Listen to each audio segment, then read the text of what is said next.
আসসালামু আলাইকুম সবাইকে। কেমন আছেন সবাই? আশা করি সবাই অনেক ভালো আছেন। আল্লাহর অশেষ রহমতে আমি অনেক ভালো আছি আলহামদুলিল্লাহ। তো আজকে আমি রাত থেকে ভিডিও করা শুরু করলাম। রাতের বেলা এখানে আপনাদের ভাই একটা কাঁঠাল নিয়ে আসছে আর কিছু কলা আর সাথে কিছু শুকনা বাজারও নিয়ে আসছে। তো ভাবলাম বাজারগুলো এখনই আমি গুছিয়ে রেখে দেই।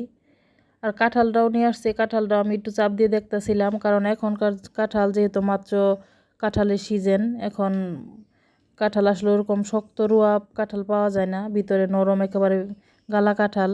তো ওরকম গালা কাঁঠাল আসলে খেতে ভালো লাগে না। তো তার জন্যই দেখতেছিলাম আর কি যে কেমন হয়। তবে আমার কাছে মনে হইতেছিল যে কাঁঠালের সাইজ দেখে বা উপরের ইটা দেখে মনে হলো যে ভিতরে রুয়াগুলো হয়তো বা একটু শক্ত বের হতে পারে।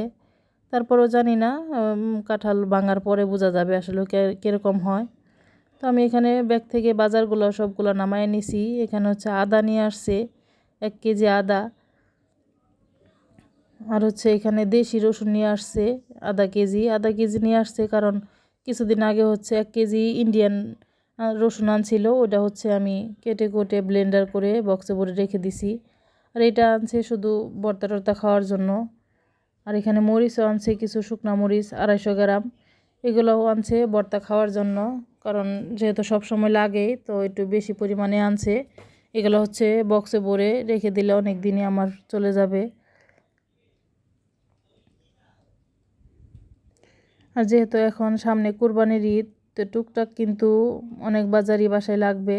তো শুকনা কিছু বাজার মশলা টশলা এগুলো আসলেও টুকটাক করে আনতাছে, যখন যা পারতাছে তাই। আর এখানে হচ্ছে মশারি ডাউল আনছিল 4 কেজি, তো আমি 2 কেজি হচ্ছে একটা বক্সে রেখে দিব, আর আর একটা যে প্যাকেট আছে ওটা হচ্ছে রেখে দিব, কারণ এটা শেষ হওয়ার পরে ওটা আমি বের করব। আর এখানে জিরা আনছে 250 গ্রাম, এগুলো আমি একটা বক্সে রেখে দিলাম ডেলে।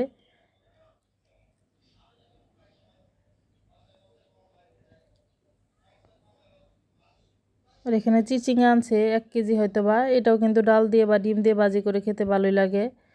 তো সবগুলা বাজারই হচ্ছে আমি গুছগাছ করে রেখে দিলাম। আর এখন হচ্ছে এখানে আমি কাঁঠালটা একটু ভাঙবো। আমার ছোট ছেলে, সে হচ্ছে একেবারে পাগল হয়ে যাইতেছিল, বারবার বলতেছিল আম্মু আমাকে কাঁঠালটা ভেঙে দাও ভেঙে দাও। যেহেতু আমার বড় ছেলে বাসায় নাই, সে হচ্ছে মাদ্রাসায়। তো আমি কাঁঠালটা ভেঙে দেখি কি অবস্থা। তো কাঁঠাল ভাঙার জন্য আমি এখানে হাতে একটু সরিষার তেল মাখাই নিলাম, কারণ কাঁঠালের ভিতরে কিন্তু অনেক আঠা থাকে, অনেক সময় দেখা যায় হাত একেবারে নষ্ট হয়ে যায়। তো আমি একটু সরিষার তেল ভরাই নিলাম, তাহলে হচ্ছে আমার হাতে ওরকমভাবে আঠা পড়বে না। তো আমি কাঁঠালটা ভেঙে নিলাম, আর আমি আসলে যেরকম ধারণা করছিলাম ওই রকমই বের হয়েছে মাশাল্লাহ। প্রথম রোয়াটা বের করেই কিন্তু আমার ভালো লাগলো, কারণ যেহেতু আমি শক্ত কাঁঠাল পছন্দ করি, তো এই রোয়াগুলোও কিন্তু মোটামুটি শক্ত ছিল।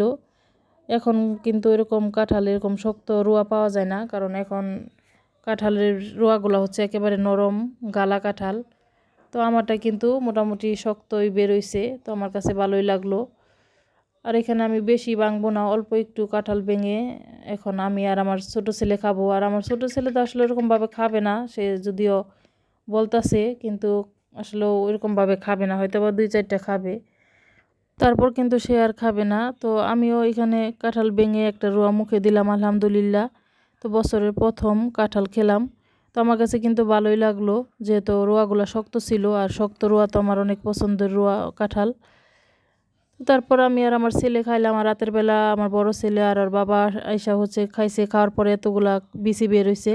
তো বিচিগুলো আমি ধুয়ে এরকম একটা চালনিতে রেখে দিছিলাম শুকানোর জন্য। তো বিচিগুলো মোটামুটি কিন্তু শুকিয়ে গেছে। তো ভাবলাম আজকে তাহলে এই কাঁঠালের বিচি দিয়ে একটা তরকারি রান্না করি। কাঁঠাল আসলেও আমার কাছে ভালোই লাগে, আর কাঁঠাল কিনলে আমার কাছে মনে হয় যে আসলে লস হয় না, কারণ কাঁঠালে এরকম একটা ফল যে ওটা আসলে সব কিছুই খাওয়া যায়। সব কিছু বলতে ভিতর রোয়াটাও কিন্তু আমরা খাইতে পারি, আবার কাঁঠালের যে বিচি আছে এটাও কিন্তু আমরা রান্না করে ভর্তা করে যেভাবেই হোক আসলেও খাওয়া যায়। আর কাঁঠালের যে কি বলো এটাকে, মানে বাহিরের যে অংশটা, এটাও কিন্তু দেশ গ্রামে যারা গরু পালে তারা কিন্তু গরুরে খাওয়ায়। তা মনে করি কাঁঠাল কিনে আসলে কোনো লস নাই, লাভই হয়, কারণ কাঁঠাল কিনলে এগুলো সবই খাওয়া যায়, কোনো কিছুই ফালানো যায় না। আর এখন তো ইদানিং দেখতাছি ইউটিউবে অনেকে দেখাইতাছে কাঁঠালের যে ভিতরের মুসা, ওটাকে ভর্তা করে দেখাইতাছে খাইতাছে। তো জানি না ভিতরের কাঁঠালের যে ভিতরের মুসাটা ওটা কেমন লাগে, তো আমার কাছে মনে হয় হয়তো বা ভালোই লাগে।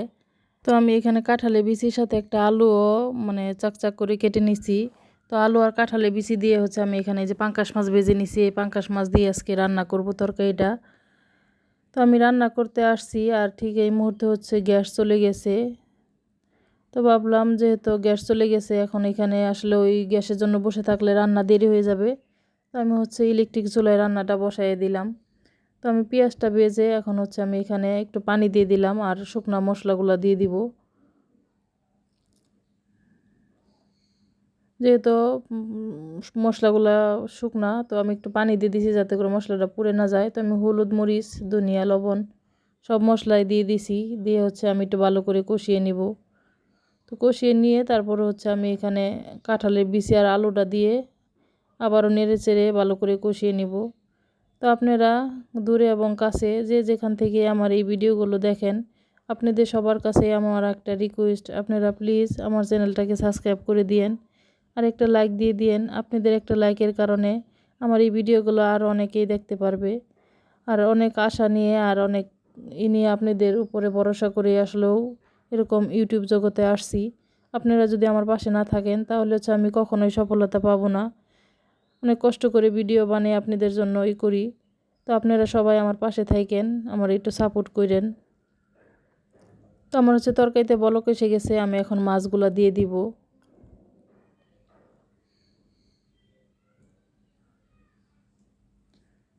তো মাছগুলো দিয়েও কিন্তু আবার ঢাকনা দিয়ে ডেকে তারপর হচ্ছে তরকারিটা রান্না করে নিব। আমার তরকারিটা কিন্তু রান্না হয়ে গেছে আর কালারটাও দেখেন মাশাআল্লাহ কত সুন্দর আসছে। তো আপনারাও কিন্তু এইভাবে করে কাঁঠালের বিচি দিয়ে তরকারি রান্না করে খেয়ে দেখতে পারেন, ভালো লাগবে। তো ভালো থাকবেন, সুস্থ থাকবেন। আল্লাহ হাফেজ সবাইকে।